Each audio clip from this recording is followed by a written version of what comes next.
Narito na ang pinakamaiinit na balita ngayong tanghali. Mahigit 200 bus drivers sumalang sa sorpresang drug test sa PITX. Ilang opisyal nag-inspeksyon sa terminal. Sa bayang earthquake drill sa buong bansa, umarangkada. Big time oil price hike, ipatutupad ng oil companies sa Martes Santo. MBC TV correspondents, nasa 80,000 turista, inaasahang dadagsa sa Baguio City ngayong Semana Santa. Sa MBC TV Sports, Humor Marshall, pinatumba ang kalabang Thai boxer sa round 4. At sa Showbiz Spotted, Kim Molina, pumalig sa malisyosyong comment ng netizen patungkol sa kanila ng kanyang boyfriend na si Gerald Napoles.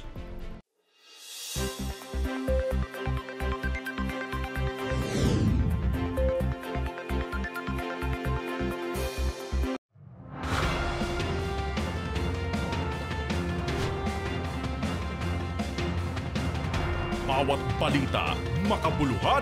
Bawat kwento, makapangyarihan. Boses ng Pilipino para sa Pilipino.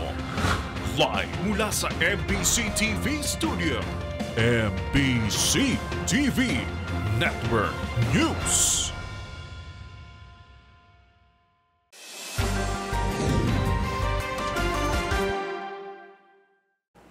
Pilipinas, sumailalim sa sorpresang drug test na mahigit sa 200 bus driver sa Parañaque Integrated Terminal Exchange. Ito ay upang matiyak ang kaligtasan ng mga kababayan nating uuwi sa kani-kanilang mga probinsya kasabay ng Holy Week break. Ang buong detalye sa balitang yan, tutukan sa report ni Noche Cacas. Mahigit 200 bus drivers ang isinailalim sa drug testing sa PITX sa Parañaque City. Nasorpresa ang ilang drivers sa isinigawang drug testing sa kanila. Ayon sa ilang drivers, paalis na sana sila ng Bicol nang ipatawag sila ng Land Transportation Office dahil dito naghintay ang ilang mga pasahero. Wala pang resulta ang drug test at kapag nagpositibo umano ang isang driver, hindi ito papayagang makaalis ng terminal. Samantala, inspeksyon naman sa PITX sina DOTR Secretary Jaime Bautista, DIRLG Secretary Benhur Abalos, DICT Secretary Ivan Uy, LTFRB Chairman Teofilo Guadis III, PNP Chief Benjamin Acorda Jr. at ilan pang opisyal, partikular na ang MMDA. Tinitiyak ng mga opisyal na maayos, ligtas ang biyahe ng mga pasahero na uuwi ng probinsya. May paalala ang mga opisyal na iwasang mag-post sa social media kung wala sa bahay para hindi mabiktima ng magnanakaw. Siguraduhin rin nga walang nakasaksak na appliances bago iwanan ang bahay. Sakali umanong mabiktima ng travel scam, i-report agad sa hotline number 1326. Para sa MBC TV Network News, ako si Noche Cacas, sama-sama tayo Pilipino.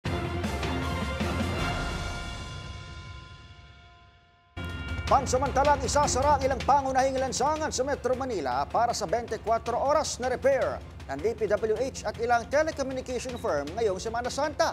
Ang pagsasaayos ng mga kalsada ay magsisimula sa Miyerkules Santo, Marso 27, mula alas 11 ng gabi hanggang sa Lunes, Abril 1, alas 5 ng umaga.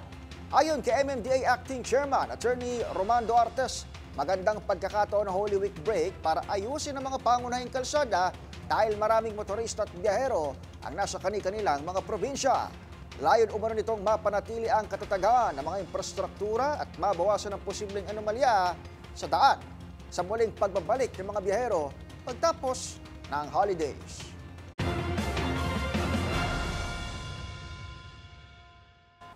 Spread kindness and selflessness. Ito ang naging paalala ni Pangulong Bongbong Marcos sa mga Katoliko ngayong ginugunita ang Semana Santa. Ang kabuuan ng mensahe ng Pangulo, alamin sa aking ulat.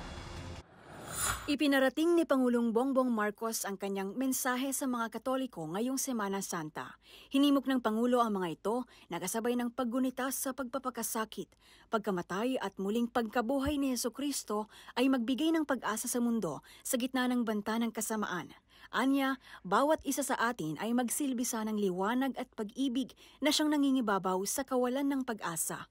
Dagdag pa ng Pangulo, sana raw ay maalala ang bawat isa hindi sa natamo o narating nito kundi sa kung ano ang kanyang naibigay sa kanyang kapwa. Magsimulaan niya sana sa bawat isa ang kabutihan at malasakit para sa ibang tao o pagiging selfless at hindi ang pagiging makasarili. Sa huli, sinabi ng Pangulo na ipinagdarasal niyang sana'y matanggap ng bawat isa ang hindi nito pagiging perpekto dahil dito anya mararanasan ng tao ang kabanalan. Para sa MBC TV Network News, ito si Pamela Adriano. Sama-sama tayo, Pilipino.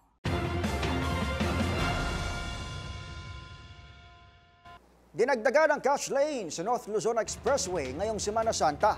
Ayon kay NLEX spokesperson Robin Ignacio, ito ay makatutulong para mapabilis ang biyahe at maiwasan ang traffic congestion sa naturang expressway sa buong Holy Week Exodus.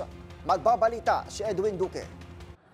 Mula sa dating 3 cash boat ay magiging 5 na ang maaring pilahan ng mga motorista para magbayad ng cash ngayong panahon ng Semana Santa. Ito ay para doon sa walang RFID at naubusan ng load ng kanilang RFID. Ayon kay Ginoong Ruben Ignacio, spokesperson ng North Luzon Expressway, ginawa nila ito upang mapabilis ang biyahe at hindi maabala lalo na ngayong linggong ito na inasahang marami ang magsipag-uwian para magbakasyon sa bahagi ng Northern Luzon. Sinabi ni rin ng opisyal ng NLEX na may mga nakahanda na rin silang karagdagang 1,005 personnel na aalalay sa buong Semana Santa hanggang sa balikan ng mga nagsipag-uwian pabalik naman ng Metro Manila. Kasado na rin ang kanilang rescue team, ambulance, mga serbisyong libre tulad ng mga paghatak ng mga sasakyan kung may mga masiraan kung saan ay dadalhin ito sa pinakamalapit na exit point.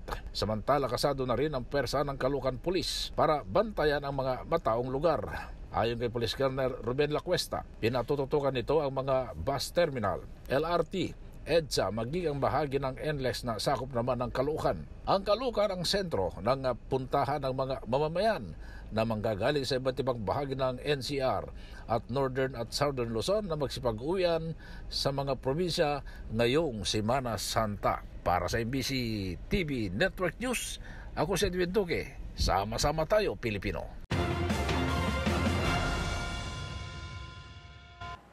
Samantala, ginanap ang isang ceremonial activity sa Camp Aguinaldo para sa sabayang earthquake drill sa buong bansa. Focus ng earthquake drill ngayong unang quarter ng taon ang pagsubok sa komunikasyon at koordinasyon kung sakaling umuga ang West Valley Fault at maganap ang kinatatakutang The Big One. Ang mga detalye, alamin sa report na ito. Ganap na alas 9 ng umaga, isinagawa ang pressing of the button sa headquarters ng Office of Civil Defense sa Campo Aguinaldo. Hudyat ng sabayang earthquake drill sa iba't ibang government offices sa buong kapuluan na sabayang nag-duck, cover, hold at evacuate ang mga tauhan ng OCD at mga opisyal ng iba't ibang ahensya gaya ng Armed Forces of the Philippines, MMDA at DSWD ngayong unang simultaneous nationwide earthquake drill ng taon. Bumaba mga empleyado ng OCD sa gusali nito at nagtungo sa grandstand ng AFP headquarters, tanga ng kanilang mga emergency kit. Tampok sa first quarter drill ang pagsubok sa koordinasyon at communication exercises na pamalaan sakaling ubuga ang West Valley Fault at magdulot ng The Big One o magnitude 7.2 na lindol. Sa kanyang mensahe, binigyang diin ni Defense Secretary Gilbert Chodoro ang kautusan ni Pangulong Bongbong Marcos na pahusayin ang bawat isinasagawang quarterly earthquake drill. Inatasan umano ng Presidente ang NDRRMC na magsagawa ng pagsusuri sa iba't ibang klase ng senaryo para malaman kung sapat o may pagkukulang ang kanilang sistema sakaling tumama ang malakas na lindol. Una nang sinabi ni OCD Administrator Ariel Nepomuceno, higit 50,000 ang pinangangambahang buhay na mawala o maapektuhan sakaling baliwalain ang preparasyon sa The Big One. Para sa MBC TV Network News, ito si Edniel Parrosa. Sama-sama tayo, Pilipino.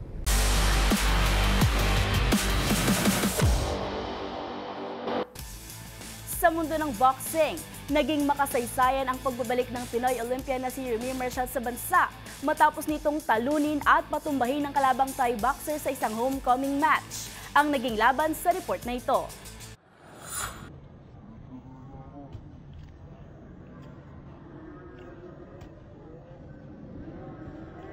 Isang perfect killer blow ang pinakawalan ni Filipino Olympian and boxer Remy Marshall para tuluyang ma-knockout ang kalaban nitong Thai boxer na si Todd Saxinam. Sa harap ng Filipino home crowd sa Ninoy Aquino Stadium, tinapos ni Marshall ang laban sa 4th round with 1 minute and 33 second mark. Ito na ang ikalimang sunod na panalo ng Zamboanga City Pride kung saan dalawa rito ay knockout. Sa first round, tila tinatansya pa ng 28-year-old Filipino boxer ang distansya at bigat ng suntok ng katunggali. Pero pagdating ng second at third round, dito na nagpakawala ng ilang mabibigat na suntok si Marshall at sa fourth round, dito niya natuluyang napatumba ang Thai contender. Ang naging laban na ito ay bahagi ng preparasyon ni Marshall para sa paparating na 2024 Paris Olympics na gaganapin mula July 26 hanggang August 11.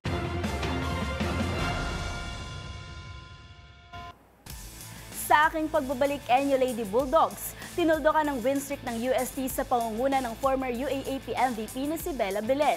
Tutok lang sa MBC TV Network News.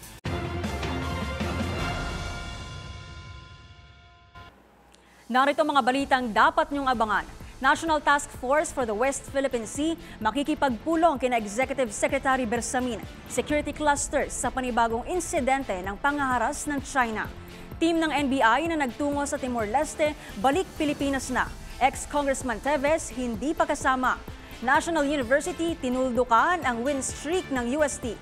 Bella Belen pinangunahan ang Lady Bulldogs. At sa Showbiz Spotted, Kim Molina pumalag sa malisyosong comment ng netizen tungkol sa kanila ng boyfriend na si Gerald Napoles. Lahat ng yan sa pagbabalik ng MBC TV Network News.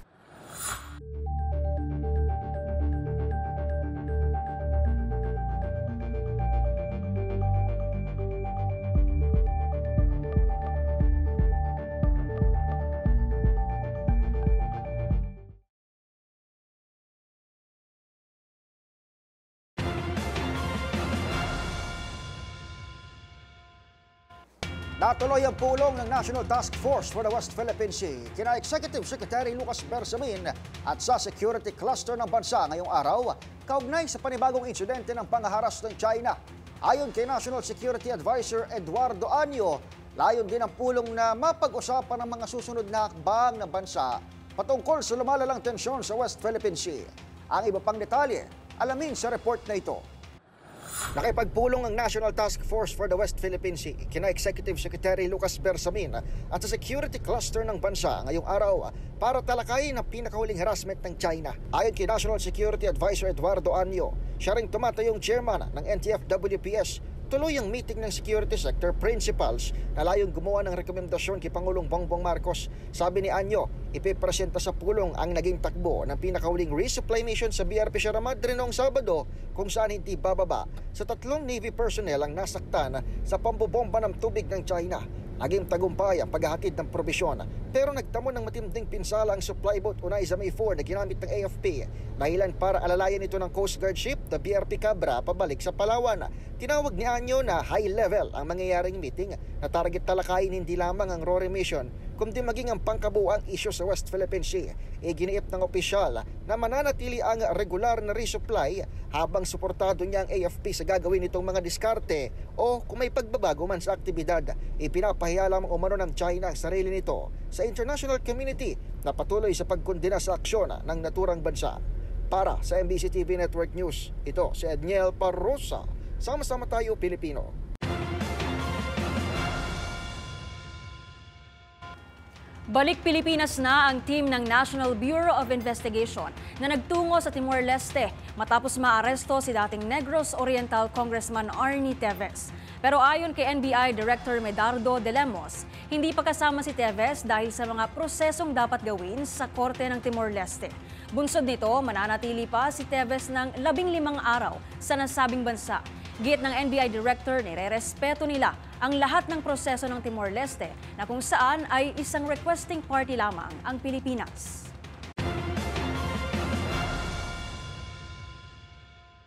Samantala, posibleng maideklara ang yellow alert sa Luzon Grid pagsapit ng Abril at Mayo. Batay sa monitoring ng Department of Energy, kasalukuyang tumatakbo sa below capacity level ang mga hydroelectric power plant sa bansa, dulot pa rin ng El Nino. Pakinggan natin ang report ni Nicole Lopez. Posibleng makaranas ng yellow alert o mababang supply ng kuryente ang Luzon Grid sa Abril at Mayo. Sa isang pahayag, sinabi ng Department of Energy epekto ito ng umiiral na El Nino phenomenon sa hydroelectric power plants sa bansa. Sa monitoring ng DOE, tumatakbo ng below capacity level ang mga nasabing planta kaya posibleng maranasan ang yellow alert sa mga susunod na buwan sa Luzon.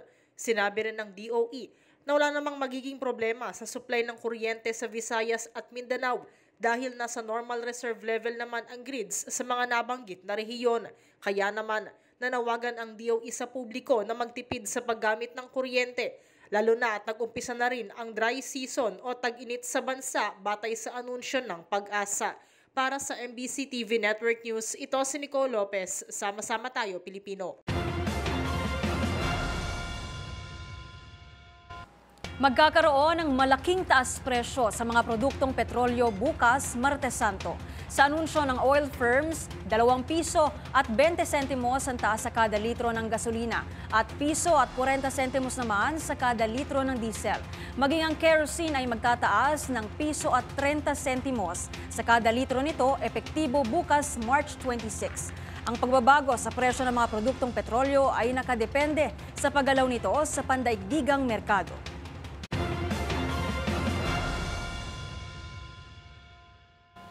Ipinamahagi sa lalawigan ng Agusan del Norte ang 300 milyong pisong ayuda mula sa bagong Pilipinas Servicio Fair ni Pangulong Bongbong Marcos. Pagmamalaki ni House Speaker Martin Romualdez, ito ang pinakaunang serbisyo caravan sa Caraga Region kung saan tampok din ang suporta sa mga magsasaka, maging scholarship at incentive programs. Ang mga detalye sa balitang yan, tutukan sa report na ito. Nagpamahagi sa Agusan del Norte ng ayudang nagkakahalaga ng 300 milyong piso mula sa bagong Pilipinas Servicio Fair ni Pangulong Bongbong Marcos. Dumalo sa naturang Servicio Fair ang ilang kongresista para sa pagsuporta sa pinakamalaking serbisyo caravan program ng administrasyon. Ayon kay Speaker Martin Romualdez, ito ang pinakaunang serbisyo caravan na ginanap sa Caraga Region at ika-14 na yugto ng Servicio Fair na sinimulan noong nakaraang taon. Ayon kay Romualdez, nasa 80,000 na mga kababayan natin mula sa Butuan ang tumanggap ng iba't ibang programa ng pamahalaan mula sa higit 50 national participating agencies. Ilan sa mga programa ay ang Farmers Assistance for Recovery and Modernization, Integrated Scholarships and Incentive Program. Nasa 122 million pesos ang cash assistance na ipinamahagi sa programa. Bukod dito, inilunsad din sa Agusan del Norte ang Cash and Rice Distribution o CARD program na nagbigay sa nasa 3,000 mga residente ng ayudang pinansyal. Binigyan din ng cash assistance ang mga benepisyaryo ng Assistance to Individuals in Crisis Situation Program kung saan dapat mabigyan ng tulong ang mga individual o pamilya sa kanilang mga pangangailangan tulad ng transportasyon, edukasyon at pagkain. Para sa MBC TV Network News, ito si Pamela Adriano. Sama-sama tayo, Pilipino.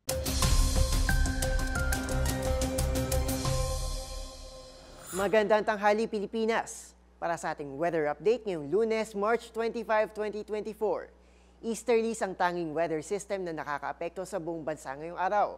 Magdadala ito ng maalinsangang panahon na may mataas na tsansa ng ulan sa silangang bahagi ng Visayas at Mindanao, partikular sa Samar, Leyte, Biliran at Caraga Region. Para naman sa mga nagbabalak magbisita iglesia o di naman kaya ay mag-out of town. Good news po dahil walang anumang sama ng panahon ang nagbabadyang pumasok ng bansa ngayong Semana Santa. Gayunpaman, hindi natin dapat basta baliwalay ng init, lalo na't nakapagtaya ang Pag-asa ng nagbabagang 46 degrees Celsius na heat index sa Bacnotan, La Union nito lamang Huwebes. Kaya naman wag nang lumabas ng bahay kung hindi naman kinakailangan. Para naman sa ating 3-day weather forecast, dumayo tayo sa Legazpi City sa Albay, kung saan mataas ang tsansa ng ulan bukas hanggang Miyerkules. Dulot pa rin ng easterlies. Kaya huwag kakalimutang magbaon ng payong. Samantala, maglalaro naman ang temperatura mula 24 to 32 degrees Celsius. At lulubog naman ang araw mamayang 6:08 ng gabi. At yan ang mga pinakahuling balita sa lagay ng panahon ngayong Lunes Santo. Para sa MBC TV Network News, ito si Arnold Herrera. Sama-sama tayo, Pilipino.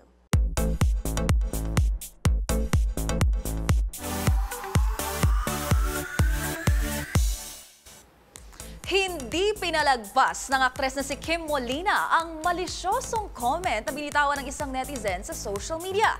Kasabay niyan, ipinagmalaki rin ito ang pagtatrabaho noon bilang kargador ng kanyang boyfriend na si Gerald Napoles. Narito ang aking report. Pinalaga ng aktres na si Kim Molina ang malisyosong comment ng isang netizen tungkol sa kanila ng boyfriend na si Gerald Napoles. Diretsa ang sagot nito, bastos ka. Ayon kay Kim, alam niyang nagtatago lamang sa isang fake account ang naturang Facebook user para mang-bash. Sinagot din ito ang sinabi ng netizen na mukhang kargador ang kanyang nobyong aktor. Paglalahad ni Kim, totoong nagtrabaho noon bilang kargador si Gerald. Isa niya ito sa mga hanap buhay na pinasok ng kanyang boyfriend bago sumabak sa pag-arte sa teatro at pelikula. Si Gerald umextra sa pagiging kargador ng tela sa Divisoria, pandagdag kita sa pang-araw-araw, bagay na ipinagmamalaki raw ng aktres. Sa huli, pinangaralan din itong ilan na tila ginagamit ang salitang kargador bilang paraan ng paglalarawan o pangmamaliit sa iba.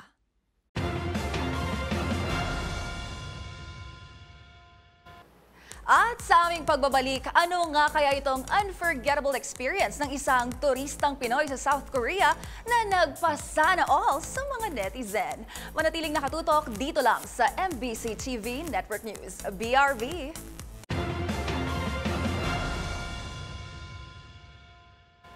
Narito ang mga balitang dapat nyo pang abangan. Mandatory na pagsuot ng face mask, inirekomenda ng isang health expert dahil sa pertussis. Sa MBC TV correspondents na sa 80,000 turista, inaasahang dadagsa sa Baguio City ngayong Semana Santa.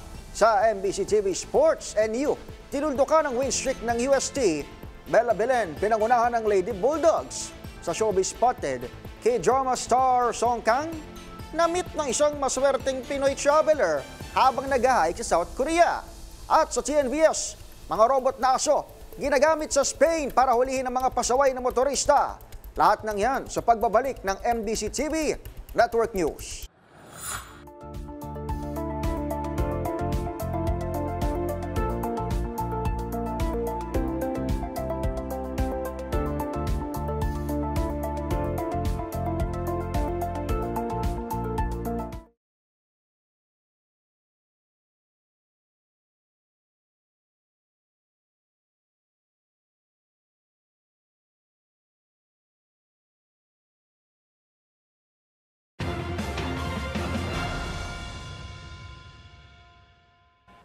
Inaasahang nasa 1 milyong bakuna kontra pertussis ang darating sa Pilipinas sa Hunyo.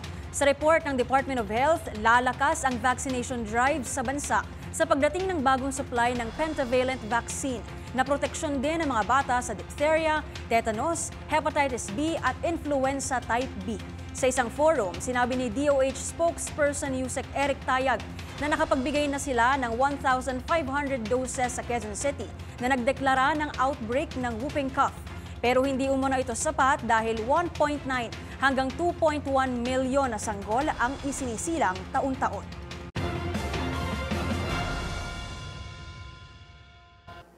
Iminungkahi ng isang public health expert na muling i-require ang publiko na magsuot ng face mask sa gitna ng tumataas na kaso ng pertussis o whooping cough sa bansa.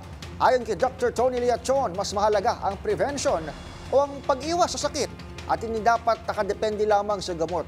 Samantala, ugat din umano ng pagkakaroon ng pertussis outbreak sa ilang bahagi ng bansa ang mababang vaccination rate. Ayon kay Dr. Liachon, kung mas kakaunti ang bilang ng mga bakunado, mas marami ang magiging carrier ng naturang sakit. If there's low vaccination sa mga bata, sa mga babies, at sa mga adults, then ang mangyayari niyan, ang carriers mo niyan, pare-pareho sila, mostly adults siguro.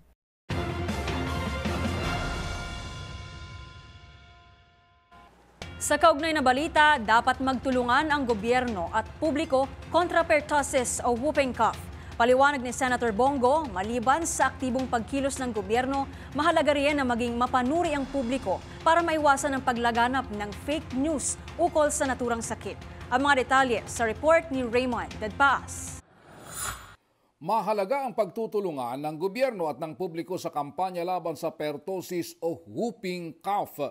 Ito ang paniniwala ni Senador Christopher Bongo na siyang chairman ng Senate Committee on Health kasunod ng deklarasyon ng pertussis outbreak sa Quezon City at lungsod ng Pasig sa Metro Manila.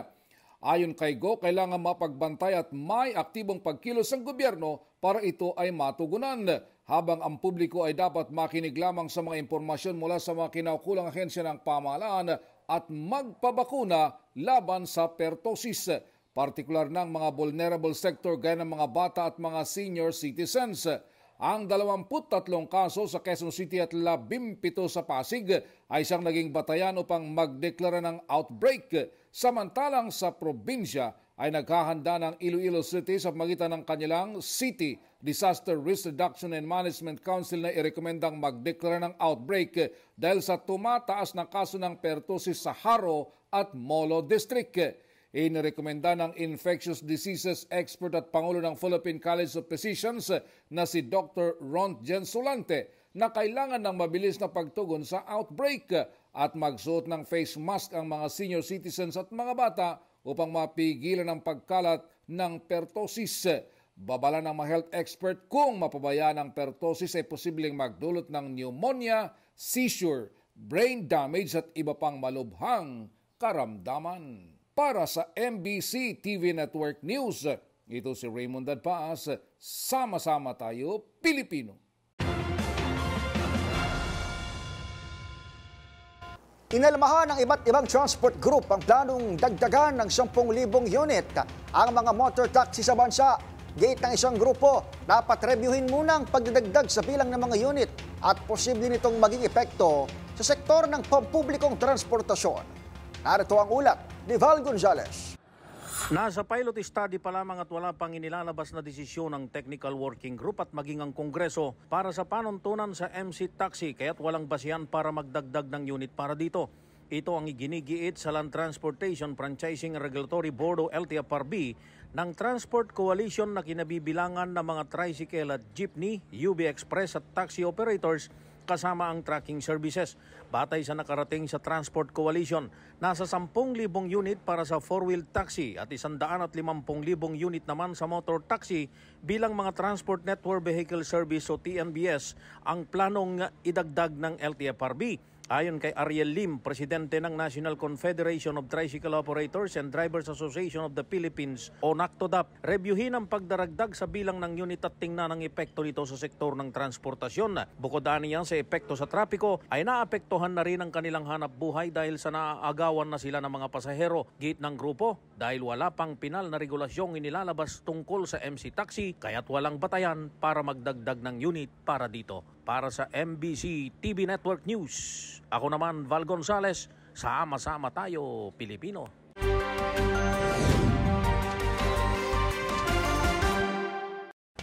Inaasahang dadagsa ang nasa 80,000 na turista sa lungsod ng Baguio ngayong Semana Santa. Yan at ang iba pang mga rumarapidong balita mula sa probinsya, hatid ng iba't ibang istasyon sa ilalim ng MBC Media Group.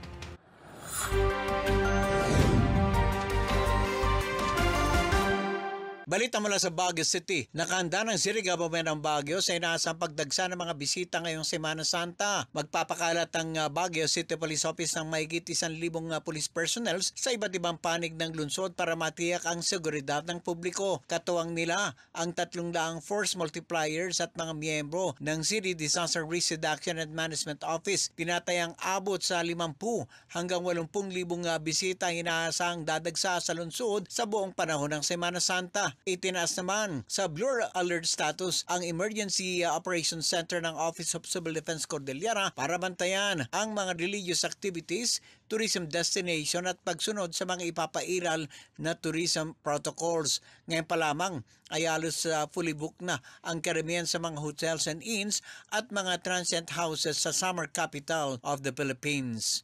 Para sa MBC TV Network News, ito si Romy Gonzalez, sama-sama tayo, Pilipino. Hanggang ngayon, hindi pa rin nakilala ang isang lalaki na napatay ng mga pulis matapos nagnakaw ng pansabong na manok Marso 23 na madaling araw sa Barangay Wangan, Davao City. Sa report ng Davao City Police Office, habang nagpapatrolya ang mga membro ng Kalinan Police Station, may narinig silang sumisigaw ng tulong dahil may magdanakaw. Nang rumispondi ang mga pulis, naabutan nilang nagnanakaw ng manok pansabong ang kawatan. Sa kabila ng pagpasuko ng mga otoridad, otoridad. Hindi sila pinansin ng suspect at mabilis na tumakas. Hinabol siya ng mga pulis hanggang sa makorner ng mga otoridad at nang makorner ay pinaputukan ng suspect ang mga pulis na naging dahilan ng pagganti ng mga otoridad kaya nagtamo ng tama ng bala ang hindi nakilalang magnanakaw. Isinugod ng mga otoridad sa ospital ang suspect ngunit idiniklarang dead on arrival. Patuloy naman ang investigasyon ng Kalinan PNP hinggil sa pagkakilanlan ng nasawing suspect. Para sa MBC TV Network News, ito si June Soter. Sama-sama tayo, Pilipino! Balita mula sa Bicol, aabot sa higit 14 milyon halaga ng pinaniwalaang shabu ang nasamsam ng PDEA at ang PNP Bicol sa isang ikinasang operasyon sa barangay Hidhid, Matnog, Sorsogon pasado alas 5 ng hapon kahapon. Ayon kay Police Brigadier General Andre Perez Dizon, dalawa ang naaresto ng mga talamak di umano ng pagbebenta ng iligal na droga sa probinsya na kinilalang sina alias Pan at alias Ham. Nasamsam sa dalawang tulak ng droga ang nasa 2.1 kilo na pinaniwalaang shabu na may market value naman na abot sa tumataginting na 14,000 milyon. Kapwa kalabusan naman ngayon sa ang dalawang suspect na maharap naman sa kasong paglabag sa Republic Act 9165 o ang Comprehensive Dangerous Drug Act of 2002. Para sa MBC TV Network News, ito si Roel Saldico. Sama-sama tayo, Pilipino! Ang masaya ng outing ng magkakaibigang mga kabataan ay nauwi sa trahedya ng malunod sa swimming pool ang 14 anyos na binantilyo na kinilalang si Joshua James Aquino, estudyante at residente ng Barangay Pantal, Dagupan City. Nadala man si Aquino sa Pangasinan Provincial Hospital, diniklarang dead on arrival na ni Dr. Franny Lynn Quirona. Sa ulat ni Chief of Police Lieutenant Colonel Jose Abaya II, alas 2:15 ng hapon, masayang naglalangoy sa pool ang biktima kasamang 4 pa niyang mga kaibigan nang makitang nakadapa na ito sa tubig at agad ay sinagip ng lifeguard at binigyan pa ng cardiopulmonary resuscitation bago dinala ng CDRMO sa hospital, subalit hindi na rin umabot ng buhay. Para sa MBC TV Network News, ito si Freddy Fajardo. Sama-sama tayo, Pilipino!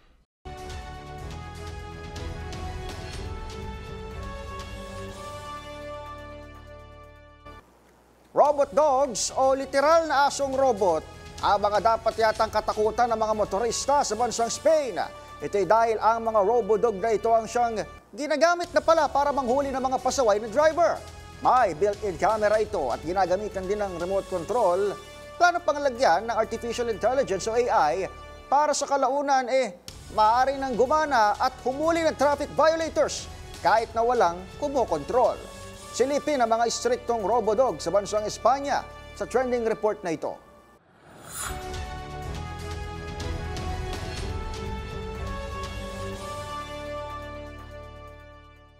Dapat yatang maging mas maingat ang mga motorista sa bansang Espanya sa pagsunod sa mga batas trapiko dahil sa bagong bantay ng daan. Meet RoboDog o literal na asong robot. Ito ang bagong manghuhuli ng mga lalabag sa traffic rules sa Malaga, Spain. Kamakailan lamang ay nagsagawa ng trial patrol ang pulis sa naturang lugar. Ang RoboDog na ito ay dinisenyo ng mga researchers sa University of Malaga sa nakalipas na 2 taon. Kanilang naisip ang paglikha ng robot dog para matulungan ang kapulisan, partikular na sa paghuli sa mga traffic violator. Makikita na kagaya ng aso, may 4 na paa rin ang robot, na sa ngayon ay remote-controlled pa lamang na siyang pinapagana ng 5G technology. Sa pamamagitan daw ng remote operation, magkakaroon ng image analysis at maaari pa itong makadetect ng mga delikadong sitwasyon.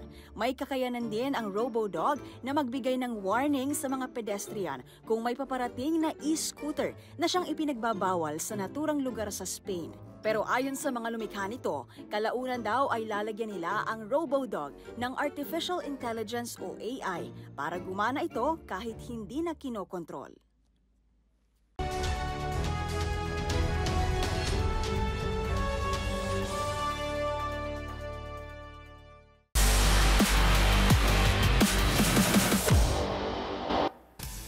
Sa mundo ng volleyball, tinapos ng NU Lady Bulldogs ang beat and run ng UST Golden Tigers sa UAAP Season 86 Women's Volleyball Tournament.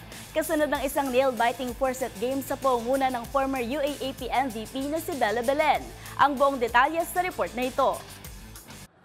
Nagtagumpay ang NU Lady Bulldogs na tuldukan ng win streak ng top-seeded team na UST Golden Tigresses sa round 2 ng UAAP Season 86 Women's Volleyball Tournament. Matapos makuha ng Spanya-based squad ang first set with nail-biting 23-25, nakuha na ng Lady Bulldogs ang kanilang momentum mula second set with 25-17, third set with 25-21, and ending the game in fourth canto with 25-20. Sa harap ng 6,000 volleyball fans, nagpakitang gilas ang former UAAP MVP na si Bella Belen with explosive 24 points built on 21 attacks, 2 blocks, and an ace. Sinamahan pa ng 13 excellent digs at 10 excellent receptions. Habang tumulong din sa scoring si Vanji Alinsug with 18 markers on 14 attacks, 3 aces and 1 block. Sinabi naman ni Belen na tiwala sa isa't isa ang kanilang naging susi upang matumba ang league leaders. Matapos ang 2-game disadvantage, sinubukan ng UST na makabalik sa Game 4 having closed 23-20. Ngunit dahil sa drop ball ng NU at perfectly executed service mula kay Alaysa Solomon, tuluyan ang tinapos ng Lady Bulldogs ang 2-hour and 18 minutes match. Sa kabila ng pagkatalong ito, nananatili sa top spot ang UST with 8-1 record, habang umabante sa 7-2 ang NU.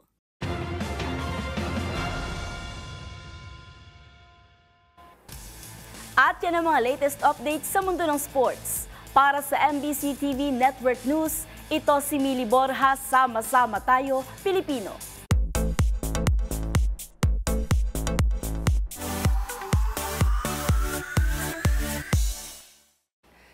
Sana all ikaw na ang pinagpala at may nauna na sa pila.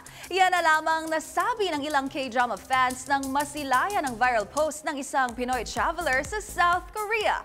Sa gitna kasi ng kanyang pag-hike, isang South Korean actor ang kanyang nakasabay. Kung sino ito, alamin sa aking Showbiz Report.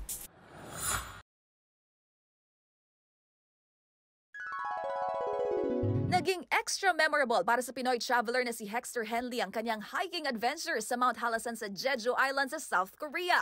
Sa isa kasing di inasang pagkakataon, nakasabay lang naman ito sa pag-hiking ang K-drama superstar na si Song Kang. Hirituloy niya sa caption yung first day mo sa Jeju tapos di lang basta snow ang nakita mo. Maraming netizens naman ang napasana all sa insidenteng ito. Ayon kay Hexter na tubong Zambales, nang makaharap ang Korean actor, nagbatian lamang sila ng fighting. Nang makalagpas na raw ito, hindi pa rin siya makapaniwala sa nangyari at 5 minuto anyang prinoseso kung sino ang kaniyang nakasalubong. Ang ating kababayan, paborito raw ang K-drama series ni Song Kang na My Demon. Maliban dito, ilan pa sa mga pinagbidahan nitong serye ay Sweet Home at Nevertheless. Kung matatandaan, huling nasa Pinas ang aktor Marso noong nakaraang taon para sa kanyang first ever fan meet sa bansa. Si Song Kang nakatakdang simula ng kanyang mandatory military service sa Abril.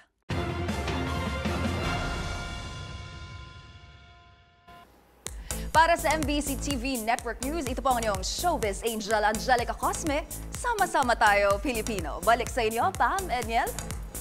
Maraming salamat, Showbiz Angel, at kanina kay Matchpoint Mili. Yan na ho, ang mga nakalap naming balita ngayong Lunes Santo. Ito po si Edniel Parrosa. At ito naman si Pamela Adriano. Magkita-kita tayong muli bukas, araw ng Martes, para sa mga balitang makabuluhan, mga kwentong makapangyarihan. Hatid ang boses ng Pilipino para sa Pilipino. Ito ang MBC TV Network News. Sama-sama tayo, Pilipino.